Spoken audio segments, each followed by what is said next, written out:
እንዴት ናችሁ? ደህና ናችሁ? በዛ ሄርሜላ ባሌ የኔ ውድ ባል ትላለች። በዚህ ደግሞ አብርሽ መጥቶ የሩታ እንዳለ ይመለከታል። ኦ ማይ ጋድ! ትናንትናማ ጋይስ አማላይ ነው የሆነችበት እች ልጅ። ደካ ወንዶች ዳሊ ይወዳሉ የሚባለው ነገር እውነት ነው። ገና ዛሬ ነው የገባኝ። አብርሽ እኮ በቃ ይኑን ከሩታ ዳሊ ሊያነሳ አልቻለም። እንደገና ናፈቀችው መሰለ እንደ አዲስ ሩታን መጀንጀን ጀምሯል። ከትናንት ወዲያ ጀምሮ 3 ቀን ሆነው በቃ ሩታን ሲያት በቃ እንቶኔ ይነሳል ለምላችሁ በቃ የሌለ ጸጉርሽ ያምራል ዳልሽ አድጓል ምናምን እስከዛሬ ሩታ ከወለድሽ በኋላ ዳቦ አልሰጠሽውም እንዴ ላብርሽ? አረ በህግ አምላክ ስጪው እንዴ! ልጁ እኮ ተንሰፈሰፈ።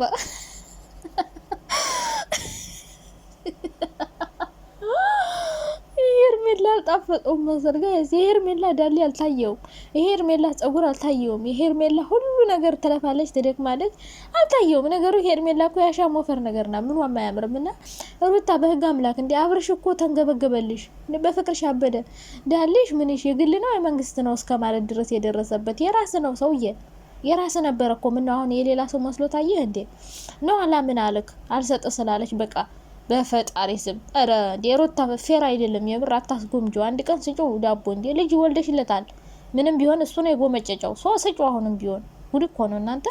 ልጅ እኮ በማየት በቃ ሳፍሶ ሞታ አሳሳሹ እኮና ስጪው ሀቢብቲ። ከዚህ በላይ አታስጎምጆ። ሲቀጥል ደግሞ ሩታ እንግዲህ አዲስ አበባ ልትሄድ ነው አዲስ አበባ ከገና በኋላ እንግዲህ ድራማው እያለቀ ነው ይላችሁ። 2 ወር ድራማቸውን ቅጥቅጥ አድርገው ሰሩ። ከዚህ በኋላ አንድ ላይ ሆኑ ማለት ነው። እና አቤላ ምናምን ዳር ነው የሚቀሩት። አቤላ ነገሩ ይቅርታ ጠይቁ ታሽለቅልቆ ምናምን መግባቱ አይቀርም። ከነሱ አይወጣም። ምክንያቱም ካለነሱ አያዋጣው። ካለነሱ የቱ መስራት አይችልም። በራሱ አይዲያ መስራት አይችልም። አሁን እንደውም ከሆነች ልጅ ጋር እየሰራ ነውና እነሱ ሲታረቁ እንግዲህ በምን እንደምትሰሩ እግዚአብሔር ይወቀው። ብቻ ለማንኛውም ማለት ነው ሩታ ወደ አዲስ አበባ ልትመለስ ነው። የምትመለሰው ደግሞ ከገና በኋላ ነው። አብርሽም አብሮ ይሄዳል ማለት ነው። አብረው መኖር ሊጀምሩ ነው። ምክንያቱም አብርሽ እንደዚህ እየጎመጀ እየሳሳ እንዴ ምን ነው ሩታ ታይ አታስቆምጂ። ምንም ቢሆን የሱ ነበረ። አሁንም የሱ ነው መሆን ያለበት። እንዴ ልጁ እኮ ሳስቶ ሞተ። እና ያው በፍቅር አይን እየተያያችሁ ነው። አንቺም ቢሆን ያው አውጥተሽ ባትናገሪም አይነሽ ይናገራል። እየተሽኮረመምሽ ነው። እሱም ጉምጅት ብሎ እንደዚህ በአደባባይ የግል ነው የመንግስት ነው ብሎ እስከሚናገር ድረስ አረ በህግ አምላክ። እና እንግዲህ ሩታየን ቤተሰቦቿ መርቀው ሸኝተው ካናዳ የሚባለው ነገር ቀረው ብያችኋለሁ። ውሸት ነው ድራማ ነው ብያችሁ ነበር። ይሄው ድራማ መሆኑ ያስታውቃል። ትቻለሁ ሰርጃለሁ። ይራዘማል ተራዝሟል ምናምን። አሁን ተራዝሟላ ቀጣይ ቀረ በቃ። እንደዚህ ነው ሁሉ ድራማ ሰርኩ እንደዚህ ነው። ባለፈውም ተራዘማለች፣ ከዛ ቀኑ ደረሳለች፣ ከዛ ቀራዋለች። እንደዚህ ነው በቃ። ከዛ በኋላ አዲስ አበባ ትሄዳለች አለ ተራዝሟል ብላ። ከዛ በኋላ ደግሞ ምን ያደርጋሉ? አብርሽ ጋር መኖር ጀመርን ይላሉ። ከዛ መኖር ሲጀምሩ ቀራው በቃ። ትቻለሁ ከሱ ጋር መኖር ከጀመርኩ ትቻለሁ ምናምን ነው የምትለው ሰው ተመልሳ ወደዛ ቤት ገባሽ ማለት አስቡት። በጣም ከባድ ድራማ ነው የሚፈጠረው። ሄርሜላ ትሄዳለች፣ አቤላ ይሄዳል። ሁሉም ይሄ ማነው የሚባለው እንትና ይሄ ብሩክ የሚባል ሰውዬ ግን ጋይስ በጣም ነው የሚያስቀኝ እኮ።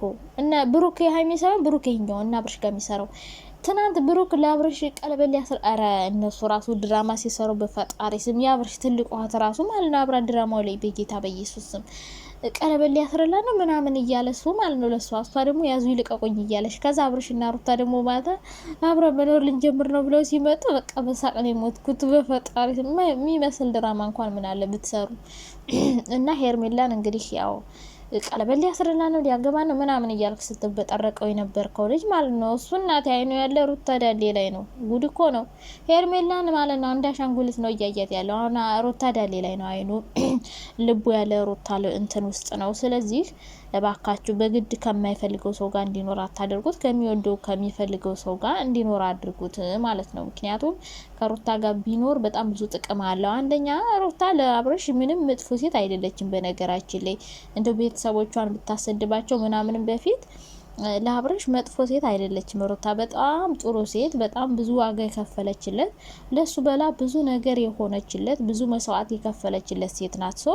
እችን ሴት ደግሞ አብርሽ ማጣት አለበት ብዬ አላስብም። ሲቀጥል ደግሞ ልጁን ወልዳለታለች። ለልጁ ደግሞ ትክክለኛ የአባትነት ፍቅር እየሰጠ ከእናቱ ጋር ሆኖ ልጅ እናትና አባቱ አንድ ላይ ሆነው ሲያድግ ነው ስርዓት ያለው ልጅ የሚሆነውና አንድ ላይ ሆኖ ቢያሳድጉ በጣም አሪፍ ነው ብዬ አስባለሁ። እናንተ በዳር ያላችሁ ሰዎች ሄርሜላ ቀርብ ሊያስርላት ነው ከሄርሜላ ጋር ሊጋቡ ነው ምናምን የምትሉ ጨምላቃ ጭምቅላቂ ማለት ነው፣ ስራ ፈት ሁሉ ማለት ነው፣ የማይመስል የማያስተምር ድራማ የምትሰሩ ለምንድን ነው እንደዛ የሚያደርገው? ከልጁ እናት ጋር ነው እንዲታረቅ መገፋፋት ያለባችሁ እንጂ ከሌላ ሴት ጋር ቀለበት ሊያስርላት ነው ሊያገባት ነው ምን ማለት ነው?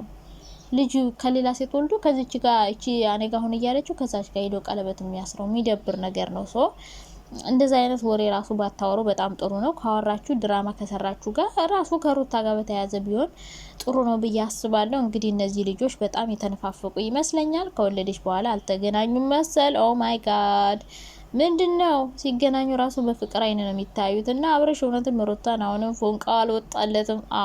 ሩታን ቢሆን ተወደዋለች፣ ልህ ይዟት እየተናደደች ነው እንጂ ባትወዶ ኑሮ ይሄን ሁሉ ከሴት ጋር እየተጋጋጠ እሱን ለማግኘት ሁሌ አትሄድም ነበር። እና ከሱም ቀረ ከሀገር መውጣቱም ቀረ ሁሉም ነገር ቀረ። ፍቅር ያሸንፋል ብለው እንግዲህ አብረው ይሆናሉ ማለት ነው። ስለዚህ ቤተሰብ መርቆ ይልካቸዋል ማለት ነው። ብያለሁ። በባልና በሚስት መሀል አትግቡ። አብረሽ እንደሆነ ሩታ እንደሆነች አጥበል ብዬ ነበር። ይሄው በመጨረሻም እንግዲህ አብረው ሊሆኑላችሁ ነው። ስለዚህ በቅርቡ እንግዲህ አብረው ወደ አዲስ አበባ ይሄዱና አሪፍ ቪዲዮ ይሰሩልናል ብዬ አስባለሁ። አረ እንደ በፊታችሁ ነው የምር እንደ በፊታችሁ አብራችሁ ናችሁ ምናምን እየሳቃቃችሁ ሮማንቲክ ነገሯንም ከዛ ደግሞ ልጃችሁን አብራችሁ በቃ የቀን ብሎግ ምናምን ብትሰሩ ራሱ እኮ ይታይላችኋል። የግድ ድብድብ ንትርክ ምናምን አይደለም። ቤቷን ጥላ ወጣች ሄደች ምናምን እንደዚህ ማይጥም ኑሮ አትኑሩ። የምር እንደዚህ ህይወታችሁ መስቀልቀል ያለ ዝም ግራ የገባ አንዴ ወደዛ አንዴ ወደዚህ የሆነ ኑሮ አትኑሩ። ቀጥ ያለ በቃ ባልና ሚስት አንድ ላይ አሪፍ የሆነ የጥንዶች ብሎግ ማሳየት ነው እንጂ እንደዚህ መከሳከስ ምናምን አራያ የማይሆን ነገር በመጥፎ ነገር መፈመስ ራሱ ጥሩ አይደለም ብዬ አስባለሁ። እና ሄርሚ ማነሽ ሄርሜላ እየተገባሽ ግን ጋይስ ቲክቶክ ላይ ከአብርሽ ጋር ባሌ እያለ መታ ነበረ። ግን ችግሩ አብርሽ እሷን እያያት አይደለም ጋይስ፣ ሩታ ዳሌ ላይ ነው ያለ። በፈጣሪ ስም አንተ ምን ነው እንዳልበላ ሰው ሆንክ እኮ ያልነካ ሰው መሰልክና ቀሚሷን መቼም ታምራለች። ሁላችንም እንለብሳታለን። በነገራችን ላይ ብዙ ሴቶች ይወዷታል ቀሚስና በለው ሰበርሰካ ስትል ልጁ ልቡ ቀጣላለም። አይ አብርሽ አይዞን ወንድሜ ይቻላል፣ ማይቻል የለምና በጣም ነው ደስ የሚለው የምር እንደዚህ ወደ አንድ መምጣታችሁ ማለት ነውና እንግዲህ አብረው ይሆናሉ የሚል ሀሳብ አለኝ በቅርቡ። ሄርሚ ደግሞ ምን እንደምትሆኝ አናቅም። እንግዲህ ምን እናርጋት ይችላል ጋይስ? አሁን ሩታና አብርሽ አንድ ላይ ቢሆኑ ማለት ነው ሄርሜላ ምን እናደርጋት? የሆነች ክናምጣና እናጣብሳት ወይ ደግሞ ወደ ሀገር ውጭ። እንደውም ከሀገር መውጣት ያለበት ሄርሜላ ናት። እነሱ ፍቅራቸውን ያጣጥሙ፣ ልጃቸውን ያሳድጉ። አንቺ ደግሞ ሂጂ ሌላ ቦታ፣ ሌላ ወንድ ያለበት ቦታ ሂጂ። እንዴ ምን ነው ካለ አብርሽ ወንድ የለም አላችሁ ሴቶች ግን ማለት ነው። እሱ ጋር ጥምጥም ብላችሁ ገና ፌመስ ነው ገና መኪና አለው ብላችሁ አልፈተው ልትሉ ነው። በፈጣሪ ስም አንዳንዴ እኮ ጋይስ ሀብታም ስትሆኑ ሰዎች አልፈታችሁ ይላሉና ሄርሜላ እንግዲህ ጠግሽን ያቻ በብቴ ሰዎቹ ሌላ ዓለም ውስጥ ናቸው። እናቴ ጠግሽን ብትይ ጥሩ ነው ብዬ አስባለሁ። ካሁኑ ማለት ያንቺ ዳሌ አልታየውም። ያንቺም እኮ ዳሌሽ የሚያክለው የለም፣ ክምር ተራራ ነው የሚያክለው። ግን ያንቺ አይታየውም። የሚታየው የሩታ ነው። ውድ እኮ ነው እናንተ ወይ ወንዶች ይገርማሉ ግን የምር